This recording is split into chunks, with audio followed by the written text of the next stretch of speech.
출애굽기 제25장 31절로 40절입니다. 너는 순금으로 등잔대를 쳐 만들되 그 밑판과 줄기와 잔과 꽃받침과 꽃을 한 덩이로 연결하고 가지 6을 등잔대 곁에서 나오게 하되 다른 3가지는 이쪽으로 나오고 다른 3가지는 저쪽으로 나오게 하며 이쪽 가지에 살굿꽃 형상의 잔셋과 꽃받침과 꽃이 있게 하고 저쪽 가지에도 살굿꽃 형상의 잔셋과 꽃받침과 꽃이 있게 하여 등잔대에서 나온 가지 6을 같게 할지며 등잔대 줄기에는 살구꽃 형상의 잔넷과 꽃받침과 꽃이 있게 하고 등잔대에서 나온 가지 6을 위하여 꽃받침이 있게 하되 2가지 아래에 한 꽃받침이 있어 줄기와 연결하며 또 2가지 아래에 한 꽃받침이 있어 줄기와 연결하며 또 2가지 아래에 한 꽃받침이 있어 줄기와 연결하게 하고 그 꽃받침과 가지를 줄기와 연결하여 전부를 순금으로 쳐 만들고 등잔 7을 만들어 그 위에 두어 앞을 비추게 하며 그 불 집게와 불똥 그릇도 순금으로 만들지니 등잔대와 이 모든 기구를 순금 1달란트로 만들되 너는 삼가 이 산에서 내게 보인 양식대로 할지니라. 아멘. 방송실 성막 평면도를 띄워주세요. 우리가 지금 이 성막에 대해서 지금 출애굽기서를 읽어 나가고 있습니다. 이 전체 그림을 이렇게 지난 시간에 보았습니다. 앞을 다시 보시면서 또 반복해 봅시다. 클릭하세요. 동서남북이라 그랬죠. 보시기에 지금 문이 있는 곳이 지금 동쪽입니다. 항상 이동해서 텐트를 다시 성막을 자리 잡을 때는 항상 동쪽이 문이 향하도록 이렇게 되어 있습니다. 자, 그 다음에 저 문을 향해서 진입에 들어가면 맨 처음에 이제 사방으로 하얗게 세마포 울타리가 쳐져 있다 그랬습니다. 높이는 2.5m라 그랬습니다. 자, 그래서 성막 안과 울타리 밖에 외부와는 저 울타리로 딱 구분된 성별된 선이 되겠습니다. 자, 들어갑니다. 클릭해 주세요. 한 번씩. 자, 그러면 울타리 안에는 울타리로 쳐진 그 안에는 뜰이라 그랬죠. 클릭. 뜰이 나오고 그 다음에 이제 푸르스름하게 되어 있는 곳은 성막, 저것이 성막인데 뜰 안에 성막을 저렇게 텐트를 쳤는데 밖에서는 저게 안 보이죠. 그러나 지금 우리가 일부러 그 안에 있는 것을 지금 눈에 보이게 저렇게 표시만 했을 뿐이지 밖에서는 텐트만 보이게 되어 있는 겁니다. 겉모습만. 근데 안에는 저렇게 있다는 거예요. 먼저 들어간 첫 번째 저 실내는 성소라 그랬습니다. 클릭. 성소고 그 다음은 클릭 지성소입니다. 자, 그럼 이제 다시 이제 이렇게 평면도가 이렇게 되어 있는데 자, 울타리를 지나서 정문을 향해서 들어갑니다. 클릭. 그럼 맨 처음에 나오는 것이 출입문을 통과하면 클릭. 맨 처음에 뭐라 그랬어요? 번제단. 저기에서 짐승을 제물로 잡게 되면 피는 다 받아서 양푼으로 가지고 이제 성소로 들어가서 사용할 것이고 저기서는 짐승의 이 몸뚱이를 노수로 된 제단 위에 올려놓는다 그랬습니다. 불로 태운다 그랬죠. 클릭. 그 다음에 나오는 것이 그 다음 들어간 것이 물을 담아놓은 뭡니까? 물두멍입니다. 물두멍. 저것을 놋이라고 하는 재질로 만들었기 때문에 다른 말로는 이름을 뭐라 그런다고요? 놋바다. 바다라는 말을 썼어요. 바다는 넓은 곳이잖아요. 그러니까 우리가 개인 세숫대 하면 이게 조그맣게 되겠지만 개인 세숫대 정도가 아니라 크게 물을 담아가지고 이렇게 담아놨기 때문에 놋바다라 이렇게 이름을 지었어요. 자, 이제 제사장이 이렇게 백성들이 번제단에서 이제 함께 제사를 지내고 여기서 끝납니다. 그러나 이제 물두멍에 물을 떠다가 씻고 들어가는 사람은 이제 제사장이 들어가는 것이죠. 그래서 성소로 들어가는데 첫 번째 또 휴장이 있습니다. 통과해서 들어갈 때 우측에 뭐가 있습니까? 떡상이 있죠. 떡상. 우리 지난 시간에 했습니다. 해봅시다. 떡상. 저걸 다른 말로는 또 뭐라 그랬어요? 저 떡을 이러면서 무슨 떡이라고 그랬습니까? 진설병. 진설의 말은 베풀었단 말이라고 그랬어요. 병은 떡이라는 한자예요. 그러니까 진설에 놓은 떡이다 해서 진설병, 진설병상 이렇게 말하고 떡상 말하기도 하고, 저기서는 떡을 몇 개 쌓았다고요? 12개를 두 줄로 6개씩 해서 12개가 두 줄로 겹쳐 있도록 그렇게 한 것입니다. 지난 시간에 우리가 생명의 떡이신 예수님에 대해서 했었죠. 그다음에 그 맞은편에 성소에 문짝 들어가면 아래쪽에 나온 게 뭡니까? 등대입니다. 오늘 주제가 되어 있는, 오늘 읽었던 본문입니다. 그 다음에 지성소 앞에 또 휘장이 딱 가려져 있습니다. 지성소가 안 보입니다. 그리고 휘장 바로 앞에 있는 게 있어요. 거기서는 향을 피웁니다. 그래서 뭐라 그래? 저거를 분향단. 근데 저것은 분향단은 이 금으로 싸져 있어요. 금으로 싸져 있다고요. 안에는 조각목이지만 겉은 다 금으로 입혀져 있어요. 그래서 이 금향단이다 이렇게 말하게 돼요. 그냥 향단 또는 심지어는 제단이라 말하기도 해요. 제단. 그러니까 제단이라 말할 때는 뜰 밖에 있는 번제단인지 분향단을 두고 하는 말인지 구분하면서 보라 그랬어요. 이렇게 한 대상을, 한 기구를 다양하게 이게 표현을 하기 때문에 우리가 알고 읽지 않으면 이 마음 가운데 정리가 잘 안 될 수가 있습니다. 자, 그 다음에 지성소와 성소와 지성소를 맡고 있는 또 칸막이가 있다고요. 휘장이 있는데 저 휘장을 열고 젖히고 안에 들어가면 지성소인데 그 안에는 딱 기구가 한 가지 있죠. 그 뭡니까? 언약궤입니다. 해봅시다. 언약궤는 두 가지로 되어 있다 그랬죠.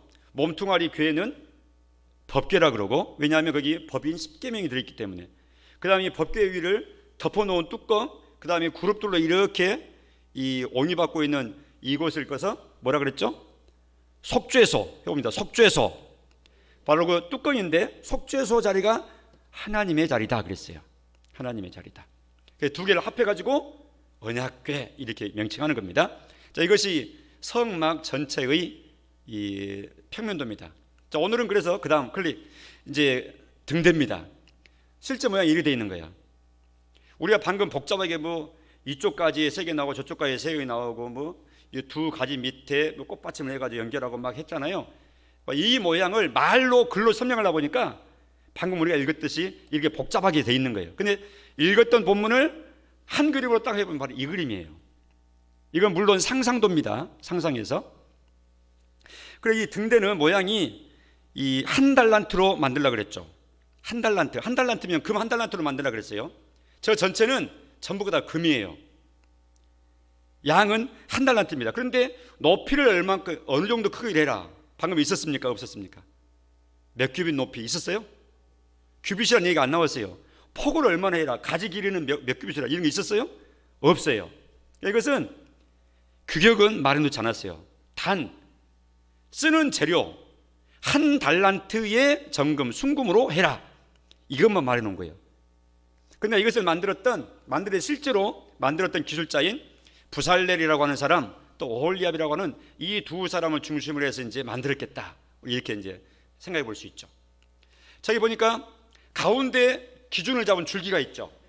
이걸 줄기라 이게 말이에요. 방금 읽었던 본문에 줄기라 그러고, 좌우로 각각 가지가 몇 개씩 있어요?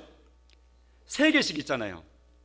왼쪽으로, 오른쪽으로 3개, 왼쪽으로 3개, 합해서 6개가 있는 거예요. 줄기 하나에 6개의 가지 해가지고 총 그 가지 끝에마다 요 주먹처럼 되어 있는데 저게 바로 올려진 등잔입니다. 촛대라 하기도 하고 얘기했는데, 불을 켜는 이렇게 종지 이 그릇처럼 되어 있어가지고 거기다가 연료인 기름, 감람유를 잘 담아놨도록, 그리고 거기다 심지를 하나 딱 이렇게 올려놓도록 해서 불을 피우는 거예요. 성소 자체는 아무런 유리창이 없습니다. 그냥 완전히 다 덮어져 있는, 사중천으로 덮어져 있는 실내이기 때문에 들어가면 옛날에 우리 이 출장 나와가지고 공터에, 넓은 공터에 쳐서 뭡니까? 영화를 막 하고 그랬더니 막 포장 영화 있잖아요. 옛날에 거기는 깜깜하잖아요. 마치 그런 것처럼 완전히 다 깜깜하게 덮여 있는 게 암실처럼. 근데 바로 이 등대를 켜가지고 불을 밝히는 거죠. 등대라 이렇게 가장 익숙하게 우리가 가장 오랫동안 보았던 번역본에는 지난번 개역 한글에는 그렇게 등대라 됐기 때문에 지금 등대라고 이름을 적었는데 오늘 본문에는 등대라고 안 나왔죠. 뭐로 나왔습니까? 이름이 31절에 보니까 등잔대 그랬죠. 해봅시다. 등대. 따라서 해보세요. 등대, 등잔대 같은 거예요. 그런가 하면 저것을 불을 켠다 그래서 촛대라 하기도 했어요. 촛대. 클릭해 보세요. 촛대. 해봅니다. 촛대. 그런데 저것을 금으로 만들었잖아요. 그래서 무슨 촛대라 그래요? 금촛대. 또 이것도 말이에요. 그러니까 구약 성경을 읽다가 이런 다양한 표현이 나오면 아 이거 말하는구나. 불 밝히는 성소 안에서 불 밝혔던 이 기구를 두고 하는 말이구나 이렇게 알아들어야 된다 그 말이죠. 우리가 계시록 1장을 읽을 때 인자 같은 분이 7 촛대 사이를 끌리는 옷을 입고 금띠를 띠고 거니셨다 그랬잖아요. 저때 7 촛대가 나옵니다. 바로 저걸 얘기하죠. 기구 물품으로 말하는 지금 저걸 얘기해요. 그런데 뒤에 가서 해석을 보니까 그 7 촛대로 가는 것은 여기도 이제 뒤에 나올 건데 교회다 이렇게 7 교회다 이렇게 말씀해 주고 있어요. 그 촛대가 의미하는 바가 아주 다중적이죠. 이제 나올 겁니다. 자, 그래서 이 촛대를 가지고 성소 안에 불을 항상 밝혀두게 해가지고 빛이 비추도록 했다. 그 불빛 아래서 안에 집례하러 들어간 제사장이 떡도 옮기기도 하고 쌓기도 하고 갈기도 하고 또 분향을 해서 향을 피우기도 하고 또 이 등잔대 자체 7 이 등잔도 다 점검해가지고 기름도 붓고 연료도 보충하고 닦기도 하고 심지도 보충하고 이러면서 그 불빛 아래서 성소 안에 이루어지는 모든 제사장들의 행동은 이 불빛 아래서 행할 수 있도록 불을 밝혀놓도록 한 거예요. 그리고 이 불은 영원히 꺼지지 않도록 해라. 이 성막에 있는 동안 꺼지지 않게 해라. 뭐 언제 꺼지겠어요? 옮길 때 텐트 다 걷어버리잖아요. 예? 그리고 구름 기둥이 앞에서 인도가 나가시면서 이스라엘 백성들이 광야길을 이제 행진에 나갈 때 불을 밝혀가지고 가져갈 수는 없잖아요. 이제 그때는 꺼지는 거예요. 그런데 일단 성막이 정지돼가지고 성막이 쳐지면 그때부터는 항상 켜져 있어야 돼요. 실내에서는 지금 이런 모습입니다. 이 등대는 한마디로 말하면 다른 기구도 그랬듯이 아주 직접적으로 예수 그리스도를 의미하는 겁니다. 빛이 되신 예수 그리스도. 예수님이 그렇게 말씀하셨죠. 요한복음 9장 5절에 같이 읽어보겠습니다. 시작. 내가 세상에 있는 동안에는 세상에 누가요? 예수님이 하시는 말씀이에요. 내가 세상의 빛이다 이렇게 말씀하신 거예요. 그래서 하나님의 백성들은 빛으로 온다. 예수님께로 온다 그 말입니다. 그런데 악인들은 빛의 자녀가 아니고 어둠의 자녀들은 어두움이 빛이 비치면 어두움이 빛을 싫어해가지고 오지 않는데요. 이렇게 해서 그러니까 예수님께 오는 자와 예수님께로부터 멀어져 가는 자, 예수님의 등장으로 딱 구분되죠. 예수님이 빛이다 그랬습니다. 빛이니까 예수님의 빛 가운데서 우리가 하나님을 배우게 돼요. 예수님의 빛 가운데서 좌우를 분별하고 가치 기준이 밝아지고 이렇게 하는 겁니다. 그런가 하면 이 등대의 의미는 또 다른 의미는 말씀이라 이렇게 말씀하고 있어요. 하나님의 말씀을 또 빛이라 이렇게 말합니다. 유명한 시편 119편 105절입니다. 같이 읽어보죠. 시작. 주의 말씀은 내 발의 등이요 내 길의 빛이니이다. 하나님의 말씀이 등이요 빛이다 이렇게 말씀하고 시인은 노래하고 있죠. 그러니까 말씀이 빛처럼 우리 마음 가운데 역사하기 때문에 말씀이 내 마음 가운데 깨달아지고 들려지고 말씀이 외쳐지고 할 때 그 말씀이 어두운 내 마음 가운데 어두움을 물리치고 빛이 오면 어두움은 물러가는 거잖아요. 말씀이 들어와서 내 마음을 밝혀주니까 주신 말씀 따라서 분별하는 것이죠. 주신 말씀 따라서 결단하고 결심하는 것이죠. 이게 빛으로서의 말씀의 기능입니다. 예수님 자신이 빛이시고 예수님 자신이 또 말씀으로 비추시는 것이죠. 그런가 하면 이 빛에 대한 것을 성경에서는 요한계시록 1장 20절에 조금 전에 우리가 언급했습니다마는 예수 그리스도와 연합된 하나님의 교회를 빛이라 이렇게 말하고 있는 거예요. 같이 읽어보겠습니다. 시작. 내가 본 것은 내 오른손에 7별의 비밀과 또 7 금촛대라. 여기 나옵니다. 7 무슨 촛대? 금촛대. 우리가 지금 출애굽기에서 보고 있는 이 촛대를 두고 하는 말입니다. 근데 요한계시록에 이런 구약적인 성막 성전의 기구 그 용어를 갖다가 지금 사용하고 있는 거예요. 그러니까 사도 요한이 환상 가운데 보았는데 7 금촛대를 본 거예요. 그런데 이 금촛대를 이제 해석을 해주죠. 계속 읽어요. 시작. 7별은 7교회의 뭐요?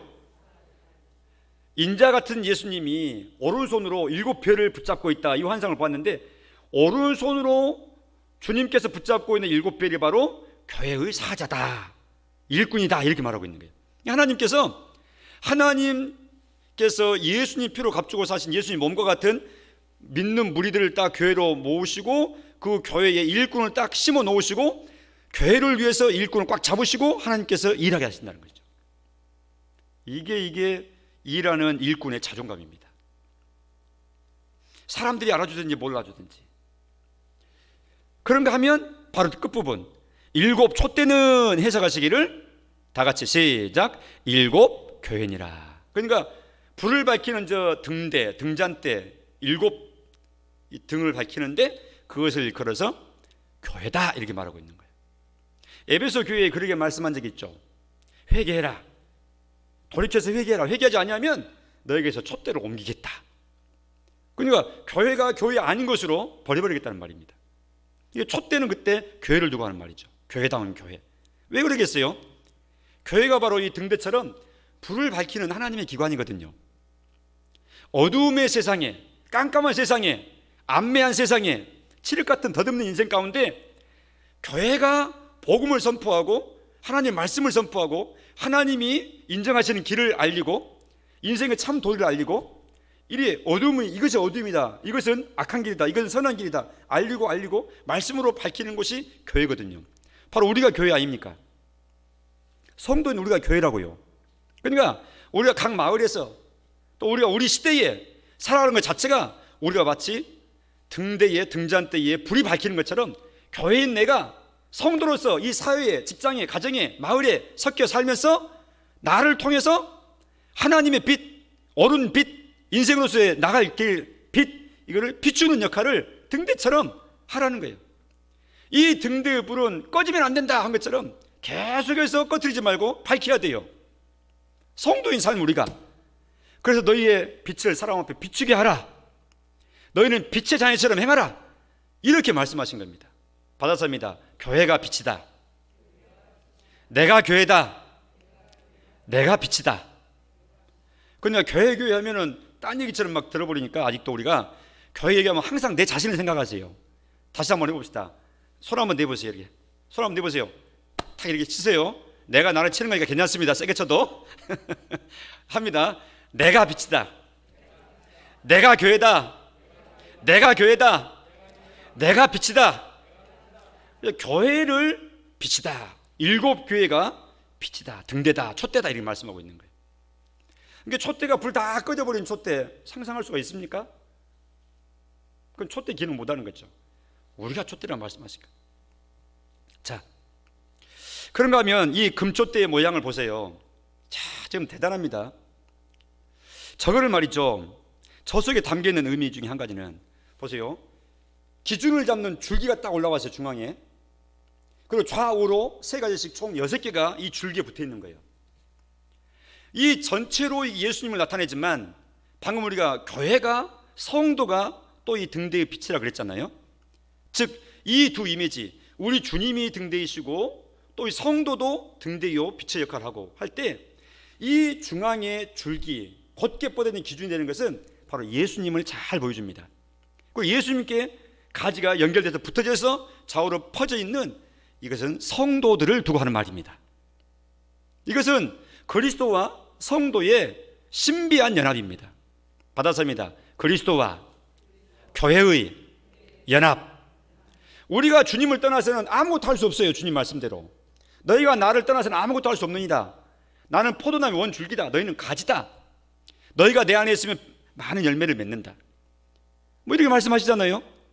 이 등잔대, 등대 금초대에서도 그 원리를 잘 반영해주고 있다 그 말입니다. 그러니까 신약의 주님의 말씀의 빛으로 구약의 성전, 성막의 이 기구들을 딱 비춰볼 때, 야, 예수님과 그리스도와 교회, 성도들 간의 신비한 하나의 연합체구나.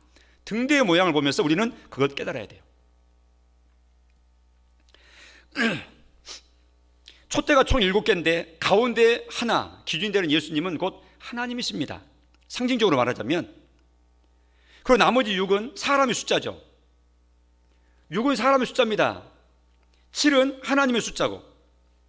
그래서 촛대가 7개예요. 하나님을 포함해서 하나님께서 주도하시는 이런 모습으로 되어 있는 것이죠. 그런가 하면, 자, 만드는 방법을 오늘 우리 31절부터 봤는데 31절을 보세요. 31절을 보시고 만드는 방법을 말씀하고 있는데 어떻게 만들려고 하고 있습니까?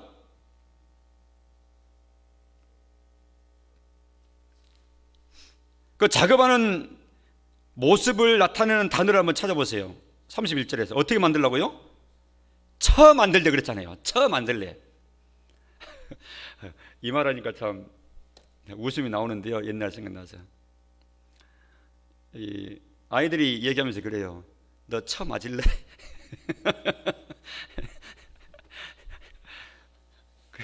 벌써 오래된 얘기인데 자유가 한 중학교 때쯤 고등학교쯤 됐을까?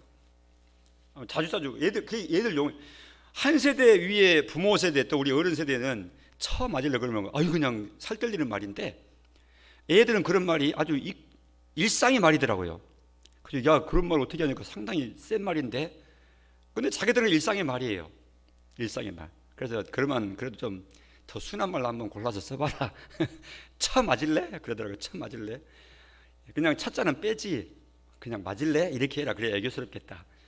그랬는데요. 여기 31절에 등잔대를 순금으로 만들기는 만든데 하나님께 지시하시는 방법. 뭐에서 만들라? 처 만들라. 두들겨서 만들라 그 말입니다. 아까 그 그림으로 봤던 상상의 등잔대, 촛대 모습을 보세요. 얼마나 복잡합니까? 정교하고. 근데 그것을 망치로 도구로 쳐가지고 만들래요. 그러니 부살렐이라고 하는 그 사람이 아주 특별한 제주꾼이죠. 아무나 못했던 것이죠. 하나님이 특별한 은사를 주신 겁니다. 그런가 하면 36절에도 36절 끝부분에도 전부를 순금으로 뭐해서 만들어요? 쳐 만들고 그랬잖아요. 그냥 자르거나 뭐 주물에 부어서 녹여가지고 뭐 부어가지고 이렇게 만들고 거푸집 제거하고 만들어내거나 그런 거 아닙니다. 잘라가지고 붙이거나 그런 거 아닙니다. 줄기와 가지와 등잔과 뭐 꽃잎과 받침까지요 다 한 몸이에요. 한 몸. 그렇게 만들라는 거예요. 그러니까 주님과 성도, 주님과 교회는 뗄래야 뗄 수가 없는 겁니다. 신비한 하나된 연합입니다. 오죽했으면 인체에다 비유해 줬겠습니까? 예수님은 머리다. 온 교회는 성도는 몸뚱아리다. 머리하고 몸하고 어떻게 구분돼요? 딱 하나 붙어 있는 것이죠. 그런가 하면 쳐서 만든다는 그 방법에 있어서 말이죠. 이것은 쳐서 만들 때 한번 생각해 보시기 바랍니다. 그냥 가만히 지나가면 우리가 놓치기 쉬운 건데 망치 가지고 쳐 만드는데 소위 말해서 말이죠. 우리 망치도 여러 가지 있잖아요. 해머처럼 큰 것도 있고 무거워서 막 이렇게 때리는 것도 있고 아니면 적당히 끈 걸로 해가지고 텅텅텅 치는 것도 있고 아니면 조그만 걸로 다다다다다다 조그만 새끼 조그만 이렇게 세밀한 이런 망치도 있을 것이고 그렇지 않겠어요? 어떤 거는 쇠망치도 있지만 어떤 거는 고무망치도 있고 어떤 거는 나무망치도 있고 다양하다 그 말이죠. 그러나 조금 전에 보았던 그 정교하고도 화려한 복잡하게 보이는 그 이 7가지가 나온 한 줄기가 있는 그 모습을 다 연출해내고 만들어내려고 그러면 얼마나 많은 망치질을 해야 그래 될 수 있을까요? 한번 생각을 해보세요.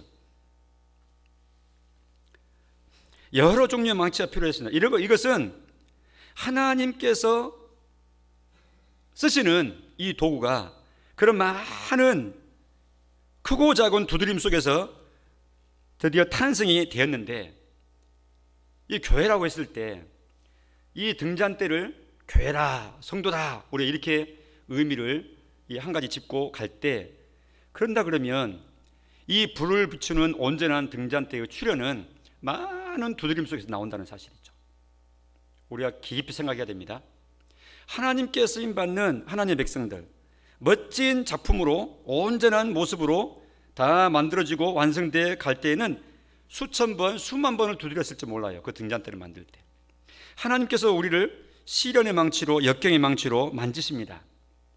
맞고 두들김 받고 또 다듬어지고, 드러난 것은 못한 부분 또 두드려지고, 드러난 부분 또 다른 데 쳐서 또 솟아나게 만들고, 이런저런 다양한 부살렐의 그 놀라운 제주 기술을 가지고 두드리고 늘리고 이게 했던 것처럼 하나님께서 우리를 온전한 빛을 비추는 온전한 하나님의 백성으로 만들어 가실 때에는 많은 이런 인생의 이 쓸림, 쓰라림, 부딪힘, 고난, 역경을 통해서 온전하게 빚어지도록 만들어지도록 하나님께서는 그렇게 하시더라 하는 것입니다. 모세를 생각해 보십시오. 갑자기 그렇게 광야 40년을 이끌어갈 수 있는 지도자가 된 거 아니잖아요. 40년은 세상 학문, 이 바로의 궁에서 왕자 교육받고 왕족 교육을 받고 왕이 승계자의 교육을 받아서 최고의 학문, 최고의 전략가, 최고의 기술자, 웅변가, 이런 세계적인 인물로 길름 받았습니다. 학적으로. 그런가 하면 신앙적으로 하나님께서 그를 40년 동안 미디안 광야에서 완전히 낮추셔가지고 양털 속에서 양똥을 치우면서 양털을 깎으면서 양냄새 뿌리면서 그렇게 40년을 살게 하셨습니다. 그러니까 밖으로 완전히 갖춰진 사람이고 신앙적으로 안으로 완전히 다 익어져 버린 겸손한 그런 사람으로 하나님께서 만드셨죠. 무려 80년을 준비하시고 80년을 만지시고 그 위대한 지도자로서의 나머지 40년 인생 동안 쓰임받도록 하신 겁니다. 하나님께서 만지신 겁니다. 하나님께서. 이스라엘 왕 중에 다윗 왕이 가장 위대한 왕으로 되어 있죠. 다윗 왕이 하루아침에 왕된 거 아닙니다.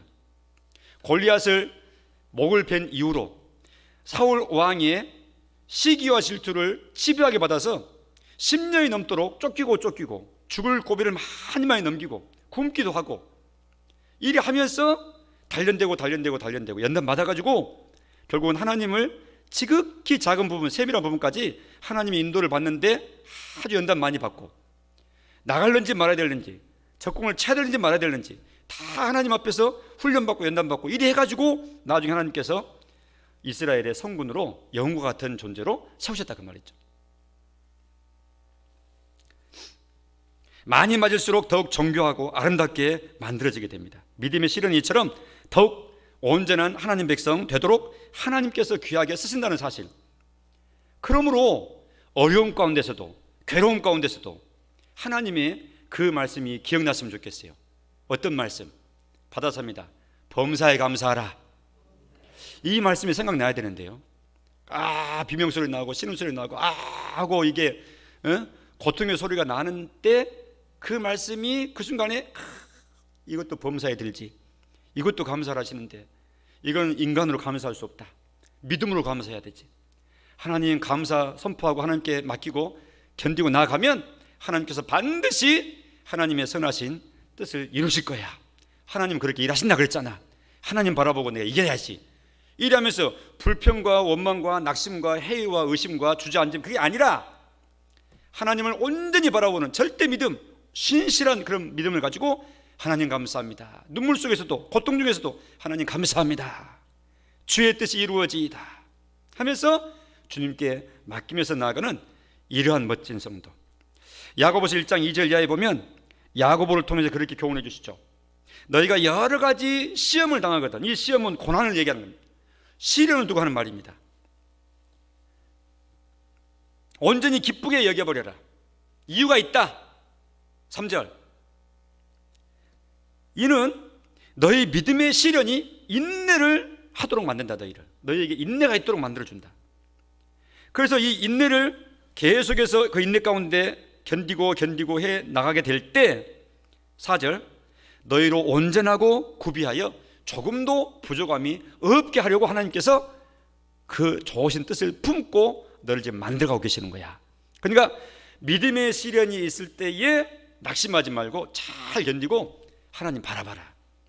온전케 될 것을 기대해라. 이렇게 말씀하고 있는 것입니다. 등대를 바라보면서 큰 망치 작은 망치 수천 번 두드려 맞아서 그렇게 됐을 것을 생각하면서 하나님 저를 만들어 주세요. 저를 만져주세요. 온전한 백성으로 되게 해주세요. 그런데 말이죠, 사람이 어떤 때 아픔을 느낍니까? 그런 것 같아요. 고집이 세면 많이 맞습니다. 맞습니까? 가만히 보면 이게 일반 원리하고 똑같습니다. 영적인 원리가. 고집이 세면 많이 맞습니다. 왜냐하면 하나님이 그걸 극복하게 하셔야 되니까. 네가 그걸 선을 넘어야 된다. 네가 그것을 놔야 된다. 네가 그거 붙잡고 있으면 안 된다. 너 그거 놔버려야 될 거야. 근데 그렇게 집착을 하고 몰두를 하고 절대 포기하지 않고 포기를 못하고 그걸 붙잡고 있으니까 더 이상 이것을 정리해야 너에 대한 성장의 진도가 나가는데, 그러니까 그걸 놓고 그게 재개발되고 그걸 쓸어버리고 다시 재정립이 돼야 되니까 얼마나 자기가 깨져가는 그런 아픔이 있겠어요. 그러니까 이거 망치로 두드린다는 이 말은 다른 사람에게 좀 쓰는 말은 쉽지만 내 인생 가운데 이 등대처럼 만들어져 간다는 것은 굉장히 고통을 수반하는 작업입니다. 그러니까 신앙의 걸음은 좁은 길이에요. 그래서 근데 그 길을 갈수록 멋진 하나님의 작품, 우리의 표대로 작은 예수 닮기에 전진이 있게 되는 것을 기억하시면서 절대로 낙심하지 마시고 믿음으로 해석하는 이런 안목이 꼭 있으시기를 축복해 드립니다. 살구 모양으로 만들려고 그랬습니다. 살구 모양. 왜 하필이면 살구꽃, 살구나무, 살구잎, 살구를 얘기할까? 이 살구라고 하는 말은 일종의 이것이 이제 워드플레이 언어 유인데요, 하나님께서 그렇게 쓰셨습니다. 히브리어에 그 살구라고 하는 그 단어가, 그 어원이 이 파수한다 또는 지킨다 하는 것 단어하고 어원이 똑같은 단어예요. 그러니까 살구나무, 살구꽃, 살구잎 이렇게 해가지고 살구라는 단어를 통해서 하나님께서 신실하게 자기 자신의 하신 말을 기어이 이루시고야만 하나님 자신인 것을 드러낼 때 이렇게 쓰시곤 하셨죠. 이 등잔대를 만들 때 살구가지, 살구꽃 이런 말씀한다 그 말이죠. 가령 예를 들어서 이 예레미야 1장 11절에 보면 예레미야를 소명하실 때, 부르실 때, 사명자로 일꾼으로 부르실 때 하는 말입니다. 예레미야에게 환상을 보여주십니다. 두 가지 환상을 보여주세요. 그러면서 물어보시죠. 네가 무엇을 보느냐? 11절에 예레미야야 네가 무엇을 보느냐? 하나님이 보여주시면서 하는 말이, 그러니까 예레미야가 대답해요. 내가 뭘 보나이다? 11절 끝부분을 보니까 뭘 보나이다? 내가 살구나무를 보나이다. 하나님께서 지금이 내가 너를 태중에서부터 모태에서부터 내가 너를 내 백성 내 일꾼으로 내가 너를 불렀다.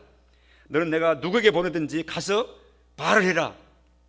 내가 네 얼굴을 그냥 노처럼 내가 단단하게 금강색처럼 단단하게 만들어버리겠다. 부끄러워하지 말고 말해라. 아무도 너를 해하지 못할 것이다. 근데 처음 그 말을 들었던 예레미야는 확신이 없거든요. 그러니까 하나님이 환상을 보여주신 거예요. 뭘 보느냐? 살구나무 보입니다. 이렇게 하는, 맞다 살구나무다 하면서 12절에 살구나무 환상을 보여주신 하나님의 본심을 말씀해 주시기를, 여호와께서 내게 이르시되 네가 잘 보았다. 맞다 그 말이죠. 살구나무 맞다. 내가 너에게 살구나무를 보여준 이유가 뭔 줄 아느냐? 이는 내가 내 말을 지켜 그대로 이루려 함이다. 그러니까 하나님이 이 살구라는 단어하고 히브리어 말하고 지키다, 행하다 하는 말하고 똑같은 어원을 해가지고 일종의 말로 똑같이 쓰는 것이죠. 이걸 워드플레이라 그래요. 언어의 유의. 말과 말 비슷하게 써가지고 전혀 다른 뜻인데 그 말을 끌어다가 전혀 다른 의미를 드러내는데 쓰신다 그 말이죠. 바로 이럴 때 살구나무를, 그러니까 하나님이 살구나무를 이거 등장시킬 때는 신실하게 행하실, 반드시 내놓은 말씀 그대로 행하시고야 말, 또 지키시고 파수하시고야만은 그런 하나님의 신실하심을 나타낼 때 그렇게 하신 거예요. 근데 등대를 만들 때 살구나무 형상으로 만들라는 거예요. 모세와 아론의 이 지도력이 도전을 받았을 때 광야에서 야 12지파 다 지팡이 가져와라. 레위 지파 것은 아론 것으로 내라. 그래서 12지팡이를 하나님 앞에 갖다 놓게 했잖아요. 다음 날에서 보니까 아론의 지팡이에 싹이 나고 줄기 나오고 열매가 맺었다 그랬죠. 무슨 나무였습니까? 살구 열매입니다. 그 살구 열매 맺었단 말은 살구 가지가 났고 살구 싹이 났단 말이죠. 그 지팡이가 무슨 뜻이죠? 내가 모세를 지도자로 세우고 그의 형 아론을 제사장 족속의 초대 제사장으로 세운 것은 내가 그들에게 명명한, 내가 임명한 일꾼들이다. 고라 자손 너희들이 와가지고 우리도 할 수 있다고 왜 하나님이 너희 형제들만 말했냐고 하고, 모세와 아론 친형제 간에 다 해먹는다고 말이지. 그런 식으로 하면서 막 인간적인 욕심내고 세속적인 마음을 가져가지고 했던 그 모든 사람들 말을 이런 지하에 다 처리하실 때 살구나무와 살구나무 열매를 가지고 내가 세운 나의 일꾼 내가 지킨다. 감히 누가 너희들이 도전하느냐. 그래서 도전했던 그들을 전부 다 땅에 입을 벌려서 큰 지진 속에 삼켜버리게 만들어버립니다. 그때 아론의 지팡이가 살구나무 꽃이 피도록 열매가 맺도록 하신 거예요. 그걸 보존해라. 다시는 그런 생각, 덜 된 생각 가지고 대들지 않도록 해라. 이렇게 하신 겁니다. 살구꽃 형상이라는 사실이 중요하죠. 절대 그의 등잔불은 다른 불로는 켤 수가 없습니다. 그런데 그것을 무시하고 초대 제1대 제사장 세대였던 아론의 두 아들 나답과 아비후가 레위기서 10장에 가서 보니까 하나님이 명하신 제단의 불, 바깥 뜰에서 제물을 불태우는 제단의 불 있잖아요. 거기에 수태의 불을 가져다가 성소 안에 들어가가지고 등잔에 불을 켰는데 써야 되거든요. 제사를 드렸던 그 불을 가지고 해야 되거든요. 근데 나답과 아비후는 그 무시했어요. 하나님의 지시장을 마음 가운데 안 두고. 그래서 하나님께서 죽이신 겁니다. 아무 불이나 드리면 안 됐습니다. 하나님의 딱 정해주신, 하나님이 제사로 받으신 그 구별된 불로만 하라는 겁니다. 다른 불을 드리면 안 되는 겁니다. 다른 불을 태우면 안 되는 것입니다. 교회가 진리의 불만 밝혀줘. 참 복음만 알려줘. 다른 복음, 다른 예수, 또 새로운 예수, 새로운 복음, 그런 거 없습니다. 복음은 새로운 게 있어요, 없어요? 없어요. 복음은 막 불어나거나 새롭게 뭐 버전이 바뀌어서 판이 바뀌거나 그런 거 없습니다. 아예 에덴으로부터 예수님 재림 때까지 일관되게 복음은 딱 하나입니다. 근데 이단들은 그렇죠. 아우, 지금까지 밝히지 않은 새로운 복음이라고, 지금까지 알려지지 않았었다고. 전부 다 잘못된 불입니다. 그리고 그 불이 절대 꺼지지 않게 하라고 그랬습니다. 불이 꺼지지 않게 간검하라는 것입니다. 출애굽기 27장 20절 하반절에 보니까 끊이지 않게 등불을 켜라, 제사장들에게 명한 겁니다.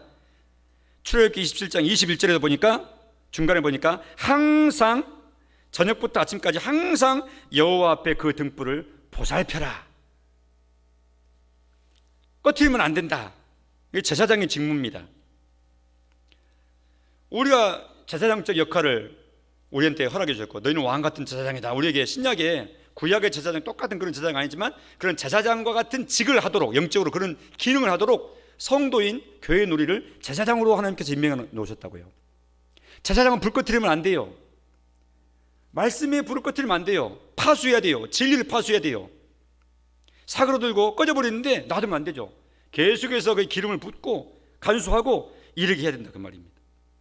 자, 오늘 등잔대, 등대, 촛대, 금제대 여러 이름으로 일컫는 이 기구에 대해서 함께 다시 살폈습니다. 두말할 것도 없이 가장 으뜸으로는 예수 그리스도를 잘 보여주시는 세상의 빛이신, 구원의 빛이신 예수님이십니다. 그러면서 동시에 교회도 빛이다, 성도도 빛이다, 이렇게 말씀해 주신 거로 우리가 빛이신 예수님을 바라보면서 나아갈 뿐만 아니라 우리도 그 예수님 따라서 빛을 밝히는, 이 세상에 빛을 밝히는 그런 등대로서의 역할까지 감당해 나가는 우리 모두가 되어야 될 줄로 믿습니다. 기도하십시다. 하나님, 등잔대를 통하여 여러 가지 의미들을 말씀하시고, 특별히 그 안에 예수 그리스도, 세상의 빛, 구원의 빛, 생명의 빛 되신 예수님을 또 우리가 다시 확인하게 하시니 감사합니다. 이 세상을 살아가는 동안 우리 예수님만 주목하며 예수님의 그 빛을 따라 반사하고 그 빛을 또한 드러내는 빛의 자녀로서의 삶을 능력 있게 살도록 도와 주옵소서. 예수님 이름으로 기도합니다. 아멘.